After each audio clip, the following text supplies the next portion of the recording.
আসসালামু আলাইকুম। সবাই কেমন আছেন? আপনাদের সবাইকে স্বাগতম জানাচ্ছি লার্ন নিশানে। আমি আছি মশিউর নিশান। আজকে ৯ম শ্রেণীর শিক্ষার্থী আপনাদের বাংলা বইয়ের যে 'বৃষ্টি' কবিতাটি রয়েছে লিখেছেন ফররুক আহমদ। এই কবিতাটা আমরা আলোচনা করব। আর আপনারা যারা এখনো সাবস্ক্রাইব করেননি আমাদের চ্যানেলটা দ্রুত সাবস্ক্রাইব করে আসবেন। বেশিরভাগই দেখা যাচ্ছে আপনারা সাবস্ক্রাইব করেন না, ভিডিওটা দেখছেন। সো এটা সাবস্ক্রাইব করলে আমার জন্য সেটা অবশ্যই ভালো হবে আশা করছি। সো আপনারা এই কাজটা করে ফেলতে পারেন। যাই হোক আর কথা না বাড়িয়ে আমরা চলে যাচ্ছি সরাসরি কবিতায়। শুরুতেই আমি একটু দেখেন এখানে কবি পরিচিতির জায়গাতে বেশ কিছু জায়গায় হাইলাইট করে রেখেছি। এগুলো আপনারা অবশ্যই মাথায় রাখবেন। সাথে আরো এই যে দেখেন উল্লেখযোগ্য যেই গ্রন্থগুলো রয়েছে সেগুলো আমি এখানে দাগে দিচ্ছি। এগুলো আপনারা পড়ে নিবেন। এক কথায় ফরুক আহমদের উপরে যেই কবি পরিচিতি রয়েছে পুরোটাই আসলে আপনার পড়া লাগবে। ছোট্ট করে দেওয়া আছে অংশ। এখানে খুব বেশি বাদ দেওয়ার কিছু নাই। এই যে এখানে তার মানে পুরস্কার যেগুলো তার আছে সেগুলো দেওয়া হয়েছে এবং তার মৃত্যুসাল এগুলো। এগুলো কিন্তু আপনাদের নৈবেত্তিকের জন্য অথবা ক নাম্বার কোয়েশ্চেনের জন্য খুবই ইম্পোর্টেন্ট আসে কিন্তু অনেক সময়। সো আপনারা এটা অবশ্যই পড়ে নিবেন, হ্যাঁ? এরপরে একটু যদি নিচে আসি, নিচে আসার পরে আমরা দেখতে পাবো এখানে শব্দার্থ এবং টিকা রয়েছে। সো এই জায়গাতেও আমাদের একটু পড়ে নেওয়া উচিত। দেখা যাচ্ছে এটা খ নাম্বার প্রশ্ন এরকম অনেক সময় চলে আসে যে এটা বলতে কি বুঝায়? এরকম, হ্যাঁ? তো বিদ্যুৎ রূপসী পরী বলতে বোঝাচ্ছে বিদ্যুৎ চমকানোকে লোকজ ধারণা অনুযায়ী সুন্দরী পরীর সঙ্গে তুলনা করা হয়েছে। সো এইটা হলো কথা। তারপরে দেখেন স্বর মানে হচ্ছে আরোহী। হ্যাঁ? মানে যে আসলে আরোহণ করে কোনো কিছুতে। রুগ্ন বৃদ্ধ ভিখারির তৃষাতপ্ত মন। এই টোটাল এখানে আরো কয়েকটা লাইন ছিল। একসাথে কয়েকটা লাইনের একটা ব্যাখ্যা দিয়েছে। এখানে দেখেন দীর্ঘ বর্ষণহীন দিনে মাঠঘাট শুকিয়ে যে রুক্ষ মূর্তি ধারণ করেছে মানে শুকনো একদম আ চারপাশে চৌচির ফেটে গেছে মাটি সেরকম একটা অবস্থার কথা বলছে। কবি তাকে রুগ্ন বৃদ্ধ ভিখারির রগ ওঠা হাতের সঙ্গে তুলনা করেছেন। ঠিক তেমনি আমাদের যারা বৃদ্ধ হয়ে যান, অতি বৃদ্ধ হয়ে গেছেন তাদের আপনারা দেখবেন হাতের চামড়াগুলো কুঁচকে যায়, সেগুলো জড়িয়ে যায় এবং তার রগগুলো দেখা যায়। সেটাও কিন্তু অনেকটা এরকম রুক্ষ বুঝায়। আরকি ওই একটা অবস্থার সাথে কবি এখানে এই যে বর্ষণহীন প্রকৃতি বা মাঠঘাটে যে অবস্থা হয় সেটাকে তুলনা করেছেন এক কথায়। তারপর দেখেন তৃষাতপ্ত মানে কি? পিপাসায় কাতর। বিষণ্ণ মেদুর বলতে বৃষ্টিহীন প্রকৃতির রুক্ষতা বৃষ্টির আগমনে দূরীভূত হয়েছে। এটা প্রকৃতি এখন স্নিগ্ধ কোমল হয়ে চারিদিকে করে তুলেছে প্রাণোচ্ছল। সো বিষণ্ণ মেদুর বলতে এই ব্যাখ্যাটা ওনারা দিয়েছেন। সো আমরা এখন চলে আসি আমাদের মূল যে কবিতাতে সেখানে। আশা করি এখান থেকে আমি প্রত্যেকটা লাইন অনুযায়ী আপনাদেরকে বোঝানোর চেষ্টা করব। সো আপনাদের জন্য সুবিধা হবে। শুরুতেই আমরা যদি দেখি বৃষ্টি এলো বহু প্রতীক্ষিত বৃষ্টি। এখানে একটা বিষয় মনে রাখতে হবে প্রতীক্ষিত মানে কি? কোনো কিছুর জন্য অপেক্ষা, অনেক আকাঙ্ক্ষা নিয়ে অপেক্ষা, উৎসাহ নিয়ে অপেক্ষা করা। তো তখন যখন সে এই আকাঙ্ক্ষা উৎসাহ নিয়ে কেউ কখনো অপেক্ষা করে, তারপর সেটা যখন পাওয়া যায় তখন আমরা বলতে পারি সেটাকে যে প্রতীক্ষিত কোনো কিছু পাওয়া গেল। সো ঠিক সেরকমভাবে বৃষ্টিকে এখানে আকাঙ্ক্ষা বা মানে উৎসাহ আগ্রহ নিয়ে কেউ বৃষ্টির জন্য অপেক্ষা করছিল। কে অপেক্ষা করছিল? প্রকৃতি অপেক্ষা করছিল, আ আ মানুষজন অপেক্ষা করছিল। সবার কথা এখানে বলা যাবে, কোনো অসুবিধা নাই। বিশেষ করে এখানে কবি প্রকৃতির কথা বলেছেন। আবার মানুষের মনের কথাও কিন্তু বলেছেন। সো এক কথায় আমরা বলতে পারি প্রকৃতি এবং মানুষ উভয়েই বৃষ্টির জন্য প্রতীক্ষা করছিলেন। তো সেই প্রতীক্ষিত বৃষ্টি অবশেষে এলো। পদ্মা মেঘনার দুপাশে আবাদি গ্রামে। পদ্মা এবং মেঘনা এখানে আমাদের যে নদীমাতৃক দেশ, এই নদীগুলোর একটা মানে কি বলবো ক্যাপ্টেন্সি করছে, ঠিক আছে? এইটার হচ্ছে অধিনায়কত্ব করছে। এটার মানে কি দলনেতা হিসেবে এখানে কবি ব্যবহার করেছেন। আর এই তো। আর তার পদ্মা মেঘনার দুপাশে কি আবাদি গ্রামে মানে আবাদি বলতে চাষযোগ্য বা চাষ হয় এরকম। তো যেই গ্রামগঞ্জে মানে বা গ্রামে যেই জমিগুলো থাকে সেগুলো কিন্তু মেক্সিমাম সবই চাষযোগ্য এবং অনেক সময় আপনারা দেখবেন যে নদীর দুকুল জুড়ে এই চাষযোগ্য জমি কিন্তু হয়ে থাকে। তো সেরকম একটা দৃশ্যায়ন এখানে দেখানোর চেষ্টা করেছেন কবি। বৃষ্টি এলো পুবের হাওয়ায়। পুবের হাওয়া সহ যে বৃষ্টিটা হয় সেইটা এখানে বুঝিয়েছেন। এখানে বিদগ্ধ আকাশ, এই বিদগ্ধের এটার কিন্তু বেশ কয়েকটি রয়েছে মানে অর্থ রয়েছে। সো এটাকে এই জায়গাতে কবি আসলে কি হিসেবে ব্যবহার করেছেন এটা হলো মূল বিষয়। ঠিক আছে? এখানে আমরা মানে বিদগ্ধের একটা অর্থ রয়েছে রস গ্রহণে সক্ষম।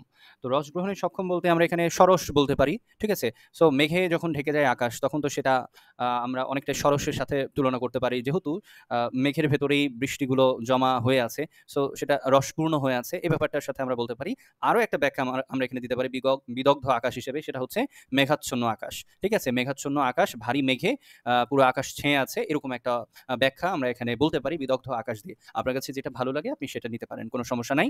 আর পরের যে অংশটুকু রয়েছে এই জায়গাটাতে আপনি দেখুন এখানে বলা হচ্ছে যে যখন আ মানে আকাশে মেঘ আ যখন আছে আমরা বলছি ১ম এ এই ২ টা ওয়ার্ড আমরা পেলাম। তো সেই মেঘের যে একটা কাজল কালো রঙের যে ব্যাপার সেটা বোঝাচ্ছে। একটু হালকা কালচে গুমট ধরা মেঘ থাকলে যেরকম চারিদিকে ছায়া পড়ে যায়, সেই অবস্থার কথাটা বলা বলা হচ্ছে। বর্ষাকালের মেঘটা কিন্তু আমরা দেখেছি এরকম চারপাশটা অন্ধকার করে দেয়। তো এই হলো এই পুরো লাইনের ব্যাখ্যাটা। আশা করি আপনারা এখানে বুঝতে পেরেছেন।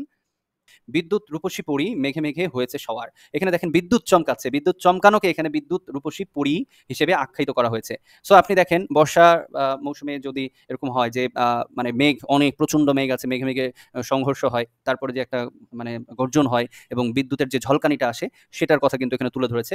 সো ওই বিদ্যুৎ ঝলকানি যেইটা সো সেটা কি করছে মেঘে মেঘে হয়েছে সওয়ার। এখানে তিনি একটা কল্পনার একটা ব্যাপার এখানে তুলে ধরেছেন। মনে হচ্ছে সেই বিদ্যুৎ যে ঝলকানিটা হচ্ছে, বিদ্যুৎ চমকাচ্ছে, সেটা মেঘেদের উপরে সওয়ার হয়ে, আরোহী হয়ে এখানে ওখানে ঘুরে বেড়াচ্ছে, এখানে ওখানে চমকে যাচ্ছে, এরকম বোঝাচ্ছে। ঠিক আছে? তারপরে দেখেন, দিক দিগন্তের পথে অপরূপ আভা দেখে তার, দিক দিগন্তের মানে যতদূর চোখ যায় এরকম বোঝাচ্ছে। ঠিক আছে? পথে অপরূপ আভা দেখে তার, আভা বলতে এখানে আমরা সৌন্দর্য বুঝাইতে পারি বা রূপ বুঝাইতে পারি, জ্যোতি বুঝাইতে পারি। ঠিক আছে? তো এই দিক দিগন্তে এই আভা দেখার মাধ্যমে, সৌন্দর্য দেখার মাধ্যমে, জ্যোতি দেখার মাধ্যমে বর্ষণমুখর দিনে অরণ্যের কেয়া শিহরায়। বর্ষণমুখর ওই বৃষ্টির দিনে, এক কথায় বর্ষণমুখর দিন বলতে কি বৃষ্টি হচ্ছে এরকম দিন। তো বর্ষণমুখর দিনে অরণ্যের, অরণ্য বলতে বন। ঠিক আছে? এই যে বন, বন জঙ্গল যেটাকে বলে আর কি, বন। আর কেয়া মানে হলো এখানে ফুল। ঠিক আছে? কেয়া হলো ফুল। তো এই অরণ্যের কেয়া মানে বনের ভেতরে যে কেয়া ফুল আছে বা এরকম ধরনের অনেক ফুল, এখানে একটা ফুলের কথা তিনি বলেছেন। এমনও হতে পারে এই কেয়া দিয়ে তিনি সমস্ত ফুলের ওই যে একই কথা অধিনায়কত্ব করিয়েছেন। ঠিক আছে? তো তারা কি হয়, শিহরায় মানে চমকে ওঠে, তারা দোল খায়, এটাও বলতে পারবো আমরা। তো চমকে ওঠার ব্যাপারটা এখানে সব থেকে বেটার শোনাবে। হ্যাঁ, তারপরে কি হলো, রৌদ্রদগ্ধ ধান ক্ষেত আজ তার স্পর্শ পেতে চায়। রৌদ্রদগ্ধ মানে কি, প্রচন্ড রোদ, খরার ভেতরে যে ধান গাছগুলো লাগানো আছে জমিতে, সেগুলো কি হয়ে যায়, পানির অভাবে একদম যেন দগ্ধ হয়ে গেছে, পুড়ে গেছে, পুড়ে যাচ্ছে, এরকম একটা অবস্থা। তো সেই ধরনের ধান ক্ষেতগুলো আজ তার স্পর্শ পেতে চায়। কার স্পর্শ? বিদ্যুৎ, সরি, বৃষ্টির। ঠিক আছে? এটা এটা বুঝিয়েছে। তারপরে দেখুন, নদীর ফাটলে বন্যা আনে পূর্ণ প্রাণের জোয়ার। নদীর ফাটলে বন্যা আনে। তো যখন নদীতে পানিও কিন্তু সে সময় ঠিকঠাক থাকে না, নদী মাঠঘাট একদম চৌচির হয়ে যায়। তো সেই জায়গাতে যখন বৃষ্টি আসে, এরকম বৃষ্টি হতে হতে হতে হতে বর্ষার সময় আস্তে আস্তে কিন্তু নদীতে পানি বৃদ্ধি হতে শুরু করে। তো সেই কথাটা বুঝিয়েছে, নদীর ফাটলে বন্যা আনে পূর্ণ প্রাণের জোয়ার। এবং সেখানে এই ফাটলগুলো থেকেই মনে হয় যেন পানিতে টইটুম্বুর হয়ে যাচ্ছে, ভরে যাচ্ছে, এবং তারপরে পূর্ণ প্রাণের জোয়ার চলে আসে। মানে নদীতে যখন পানি ঠিকঠাক থাকে, নদীতে তো পানি থাকবে, এটাই তো স্বাভাবিক। তো যখন স্বাভাবিকভাবে পানিগুলো বাড়তে শুরু করে একদম শূন্য থেকে, তখন বাড়ার পর সেটাকে এখানে কবি বলতেছেন যে পূর্ণ প্রাণের জোয়ার চলে আসে নদীর ভেতরে।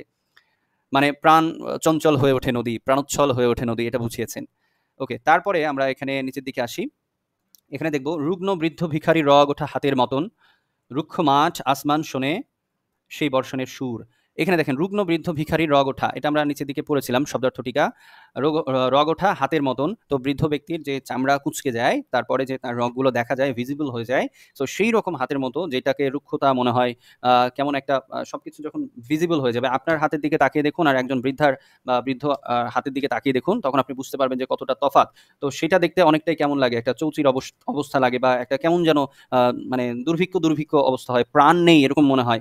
সো সেই অবস্থানের সাথে কি বলেছেন, মতন মানে হলো সেরকম, মানে সেটা ন্যায়। হ্যাঁ, তুলনা করার এই ওয়ার্ডটা ব্যবহার হয়েছে। রুক্ষ মাঠ আসমান শোনে, তো এই রুক্ষ মাঠ এবং আসমান দুটার কথাই বলেছেন, যে এই মাঠ এবং আসমান এগুলো কিসের মতন, রুগ্ন বৃদ্ধ ভিখারি রগটা হাতের মতন, সেই বর্ষণের সুর। তো এই মাঠ এবং আসমান সেই বর্ষণের সুর শোনে, মানে বর্ষণের, বৃষ্টির কিন্তু একটা সুন্দর শব্দ আছে। আপনারা এটা যদি বৃষ্টির ভেতরে একটু মনোযোগ দিয়ে শোনেন, তাহলে আপনারা বুঝতে পারবেন, উপলব্ধি করতে পারবেন। তো সেই বর্ষণের সুর, একটা শস করে ঝমঝম ঝমঝম করে একটা বৃষ্টির পড়ার একটা ব্যাপার থাকে এখানে। টিনের চালে যে শব্দ আসে সেটা তো আলাদা। এমনিতেই আপনি যদি মাঠে ঘাটে কখনো থেকে থাকেন আর প্রচন্ড জোরে বৃষ্টি হয় বর্ষাকালে, আপনি দেখবেন বৃষ্টির একটা মানে একটা শব্দ আসে, কিন্তু মানে প্রচন্ড জোরে বৃষ্টিগুলো পড়ছে মাটিতে। সো ওই যে একটা বর্ষণের সুর, এটা আমরা বলতে পারি।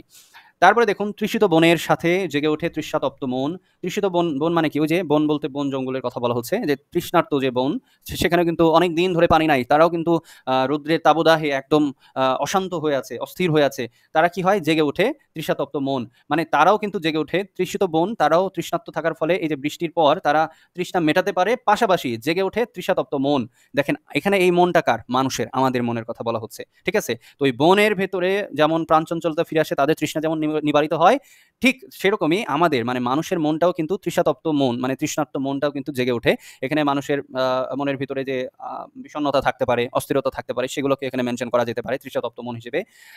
তো এই লাইনে আমরা দেখতে পাবো, পাড়ি দিয়ে যেতে চাই বহু পথ প্রান্তর বন্ধুর।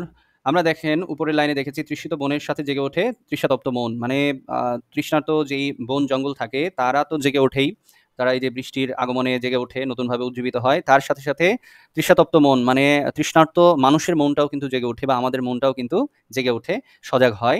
পাড়ি দিয়ে যেতে চায় বহু পথ, প্রান্তর বহুদূর, প্রান্তর বন্ধুর। সো এখানে বোঝাচ্ছে তৃষ্ণা শেষে আপনি যখন উজ্জীবিত হয়ে যাচ্ছেন, অত্যন্ত তৃষ্ণার্ত অবস্থায় আপনি যদি এক গ্লাস পানিও পান, সেটা কিন্তু আপনাকে বহু গুণের শক্তি সঞ্চার করতে পারে।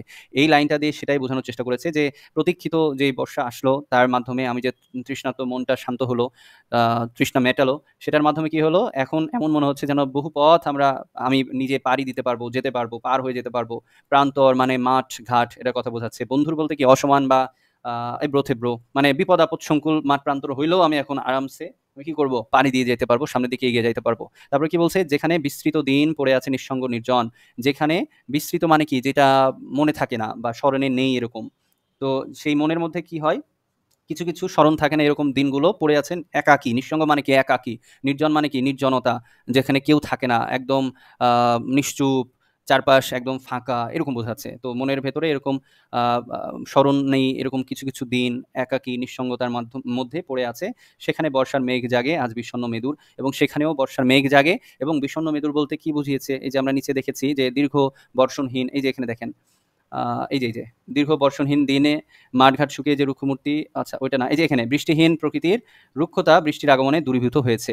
প্রকৃতি এখন স্নিগ্ধ কোমল হয়ে চারিদিকে করে তুলেছে প্রাণোচ্ছল। মানে এখানে সেখানে বর্ষার মেঘ, ওই যে যে বিস্তৃত দিনগুলো পড়ে আছে নিঃসঙ্গ একাকী নির্জনতার মধ্যে, সেখানে কিন্তু বর্ষার মেঘ যায় এবং সেখানকার অবস্থাটাও কিন্তু কি করে, একদম সুন্দর কোমল ভাবে স্নিগ্ধ কোমল করে তোলে। এটাই এখানে বোঝানোর চেষ্টা করছে। সো বিষণ্ণ কোমল মেদুর বলতে আসলে কোমল, বিষণ্ণ বলতে ওই যে বুঝিয়েছি স্নিগ্ধ কোমল হওয়ার যে ব্যাপারটা, প্রাণোচ্ছল করে তোলার ব্যাপারটা, এটা বুঝিয়েছে। এক কথায় ইমোশনাল হয়ে পড়া যে ব্যাপার থাকে মানুষের বৃষ্টির দিনে, আপনারা দেখবেন এরকমটা কিন্তু আমাদের সাথে ঘটে। সো এই ছিল আজকে আমাদের এই কবিতার ব্যাখ্যা। আশা করি আপনারা বুঝতে পেরেছেন। কোনো সমস্যা থাকলে বা কোনো কিছু বুঝতে না পারলে জিজ্ঞাসা করতে পারেন, ইনশাল্লাহ আমি চেষ্টা করবো উত্তর দেবার। আর আপনাদের কাছে যদি কোনো তথ্য থাকে যেটা আমি মিসিং করেছি এখানে, আসলে আমি বলতে পারি নাই বা আমার থেকে ছুটে গিয়েছে, সেটা আপনারা চাইলে কমেন্টে লিখে জানাতে পারবেন নির্দ্বিধায়, কোনো চিন্তা করতে হবে না, লিখে দিবেন। আমি সবসময় আপনাদের সাপোর্ট করব। সো সবাই ভালো থাকবেন, সবার সুস্থতা কামনা করছি। আল্লাহ হাফিজ।